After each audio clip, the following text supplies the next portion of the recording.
came down yesterday that the Australia New Zealand Bank, ANZ Bank, had been one of our big four, has really not been very good at doing their job and have been penalised 240 million Australian dollars for it.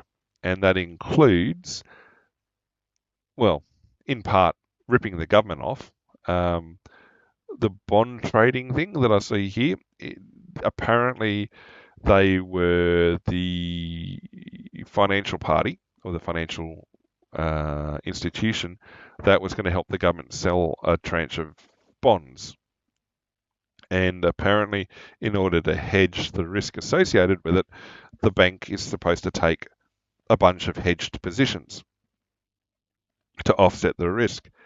They didn't, or they didn't do it fast enough. And so it wasn't until basically the last minute that they suddenly rushed out a massive number of orders to try and hedge their position. And because it basically flooded the market, it shifted, it caused the price to drop on the bonds at the time, which forced the interest rate up. Now, 0.02% doesn't sound like much, but when it can be tied to an individual, not necessarily to an individual, but to a single institution doing it, it becomes market manipulation. And so not only did the bank gain from the added 0.02% interest that was gained, but they also gained from the position they held because the value of the bonds as they hit the market was suppressed below what it should have been. So, in essence, the bank took money out of the pocket of the government in addition to the fee that they're also paid to do it. So, I don't know if that was the whole reason the government went after the bank, but yeah. And then misconduct across products and services that impact customers. All the banks do that. Um, that's not nice.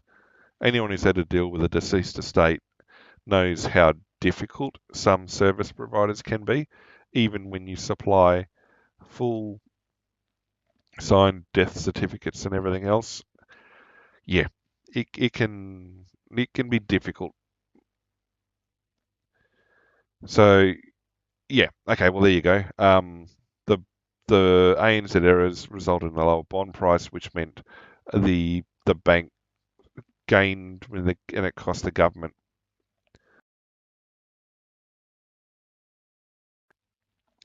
So yeah, it was not pleasant for the bank, but I mean, because this is the sort of thing that uh, whenever the banks do naughty things, it tends to be picked up everywhere. So, yep, it says that the top execs could face bonus cuts. Well, they've also just said they're going to fire 3,500 employees over the next year or so. So the ANZ's not having a good week. And so, yeah, the Sydney Morning Herald, I find it a bit better when they talk about the financial side of things. I don't know. I just find them a little bit better informed than the other sources on this sort of stuff. So yeah, it's